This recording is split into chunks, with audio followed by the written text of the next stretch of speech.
quelqu'un normal passerait sûrement là. On passe là. Il descendra les escaliers. On passe là. On fait un tour comme ça. Parcours linéaire. Je remonte ici. On passe là.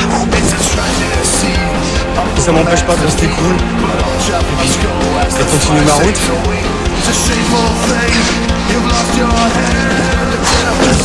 Les obstacles qui se trouvent partout. Et en les prenant, on se nourrit.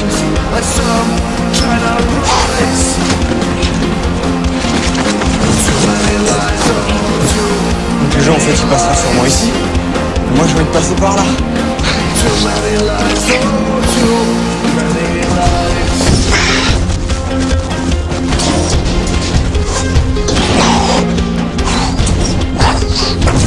Donc là petit passe-muraille.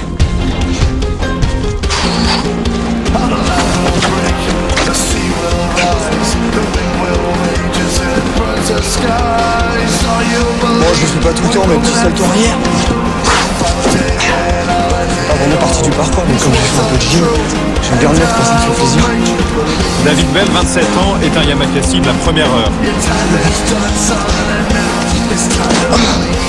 Il en a fait une discipline à part entière. Il l'a baptisé le parcours. Ça nécessite d'être en bonne condition physique, parce que si on n'a pas de bras, on tombe. Donc là encore ça va parce qu'il y a quoi? Il y a 2,50 m, 3 mètres quoi, donc au pire on tombe dans l'herbe. Mais quand on fait ça à 20 mètres, il n'y a pas d'essai, c'est soit on y arrive, soit on est sûr, soit on fait rien du tout. Donc c'est surtout un entraînement pour à la fin pouvoir être sûr que même naturellement, même s'il y a un problème et qu'on sent qu'il y a un problème, et ben on se rattrape. C'est ça la force du truc. On trouve notre liberté là-dedans. Par terre on connaît, ça fait des années qu'on se balade par terre, les routes qu'on a faites pour nous, on les connaît, celles-là, là où on passe, c'est la personne qui est passée dedans. Là, je vais faire un saut pour montrer à des moments comment dans le parcours ça peut monter quoi. Tout cool.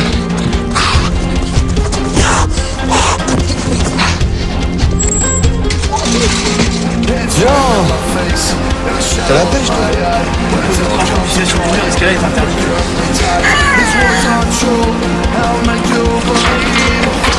En principe c'est interdit là. En principe. Sur ce mur d'escalade, David travaille ses mouvements depuis 15 ans.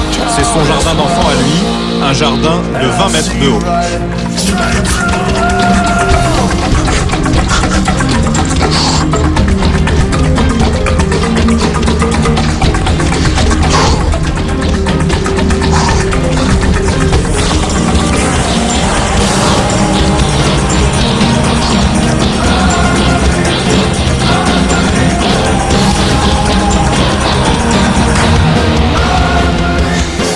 Là-bas c'est vrai.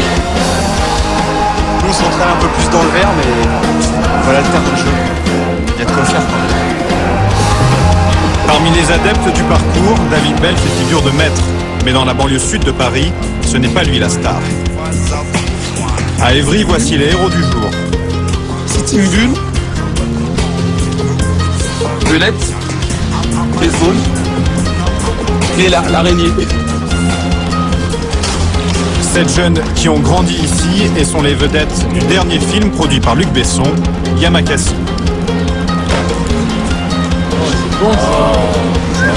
C'est ici qu'on a commencé vraiment, ça a commencé par des jeux, qu'on a commencé à jouer et à s'amuser quoi, voilà.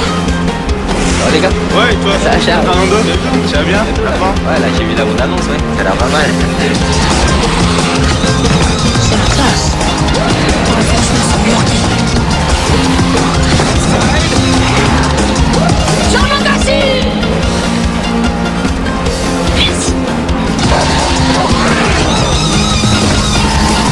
Après des années de galère, Shaw et sa bande peuvent vivre de leur cascade. Là, on a touché le cinéma, on a touché le spectacle, on a touché la publicité, on a touché les clips vidéo. Donc maintenant, c'est un métier pour nous. De toute façon, donc il faut faire très attention. On va tester, hein. Ouais, mais non, mais tu peux réussir, mais est-ce que tu vas le faire 3 fois ou 4 fois ou 5 fois ou 6 fois? Une fois, oui. Ouais, mais c'est pas ça. Dans la foulée des Yamakasi, tout le monde se met à grimper, escalader, sauter. Les médias, eux aussi, se passionnent pour ce phénomène né dans les cités. Les Yamakasi ont droit aux honneurs du direct, ils enchaînent les interviews et deviennent incontournables sur les plateaux de télévision.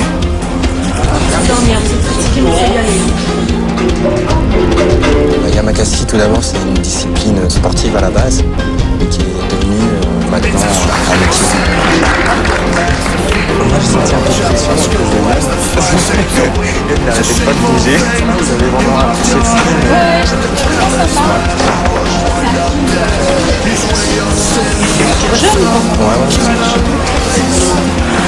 Pour eux, c'est une nouvelle vie qui commence. Les contraintes du showbiz ont remplacé la rigueur des entraînements. Et on est en train de cavaler, là, toute la journée, on n'a pas arrêté. C'est tous les jours, là. C'est comme ça. Depuis 2 semaines, là, ça bombarde un peu dans tous les sens. C'est pour ça qu'on est un peu speed, un peu fatigué, mais on adore ça. C'est vrai? Tant que c'est pour Yamakasi, on adore ça.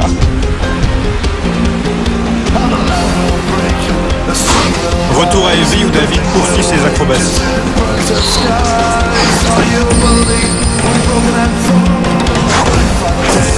David ne fait pas partie de la bande qui joue dans le dernier vaisseau. Il se lance dans le cinéma en solo. Il vient de tourner un court-métrage avec des copains du quartier. Il a même décroché 4 jours de tournage avec Brian De Palma à la fin du mois.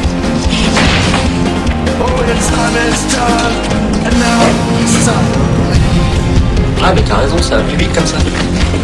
Il ne peut pas encore vivre de ses cachets. David habite toujours chez sa mère, près d'Evry. Petit frère. David.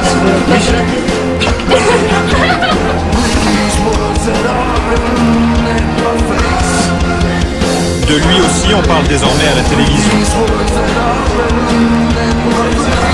On n'avait pas les mêmes objectifs pour dire. Je suis fière, oui, bien sûr. Oui.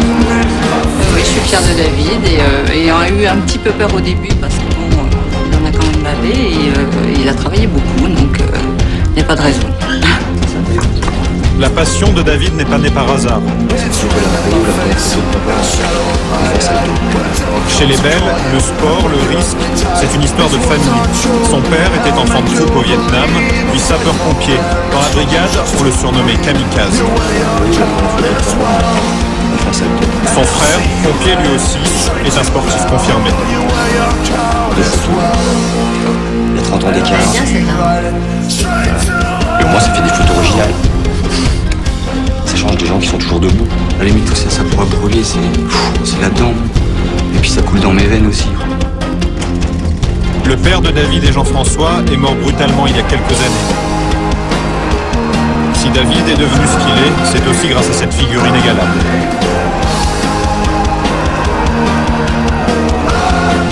Ça me dit que j'ai encore du travail. Qu'il est toujours là en train de me dire arrête de parler et bouge-toi. Bouge-toi. Go! À Evry, David s'est recréé une bande après le départ des Yamakasi. Au programme, entraînement intensif, assouplissement, musculation, indispensable pour éviter les blessures. Regarde.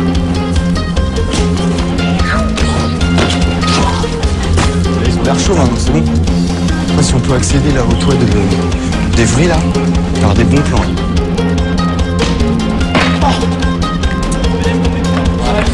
Tu sais pourquoi? Parce qu'en fait tu vas aller trop vite. Toi tu vas faire boum boum.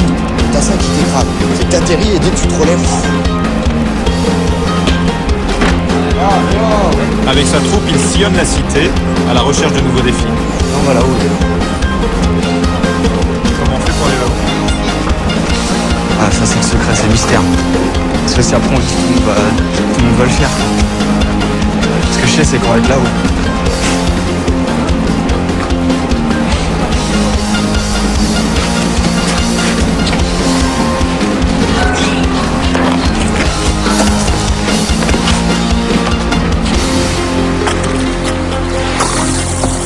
Moi je me revois à leur âge tout seul en train de me dire est-ce que vraiment ça sert à quelque chose? Est-ce que sans penser un jour qu'on peut gagner de l'argent ou faire des shows, des spectacles? C'est une quête par rapport à mon père surtout, c'est mon histoire. Et dans mon histoire je me retourne et puis il y en a d'autres qui me suivent. Je trouve ça trop fort.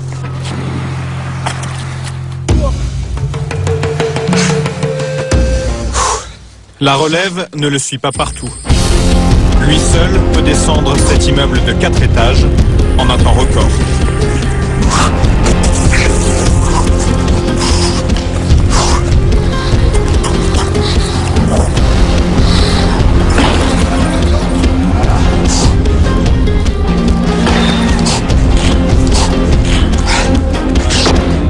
Secondes chrono après 10 ans d'entraînement.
Words that are written in my face.